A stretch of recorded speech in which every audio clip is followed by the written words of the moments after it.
Un homme dans l'ascenseur remarque soudain. Une petite fille espiègle pose exprès sa main sur le bouton d'arrêt d'urgence. Cela rend Carl très anxieux car il souffre de claustrophobie. Mais en voyant son malaise, la fillette appuie sur le bouton. Ce qui provoque une panne de l'ascenseur au 49e étage. She just pressed the stop button. It was an accident, Grandpa. It was an accident.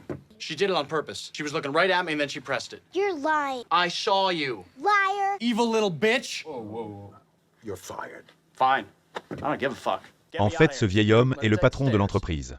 Soudain, une dame âgée derrière eux devient agitée. Elle dit que son mari travaillait pour cette entreprise, mais qu'il s'est suicidé récemment après la faillite. Et que tout ça est à cause du patron de cette société. Elle est si furieuse que sa tension monte d'un coup et elle s'effondre. Elle révèle alors qu'elle souffre d'un grave infarctus. Et juste avant de mourir, elle dit une chose qui choque tout le monde. Elle était venue ici pour venger son mari. Et elle s'est retrouvée coincée avec le patron dans l'ascenseur. En apprenant cette terrible nouvelle, les gens dans l'ascenseur cherchent un moyen de s'en échapper. Mais sans succès. Ils essaient alors ensemble d'ouvrir les portes. Et découvrent qu'il y a un mur juste derrière. Heureusement, il y a une petite ouverture en haut.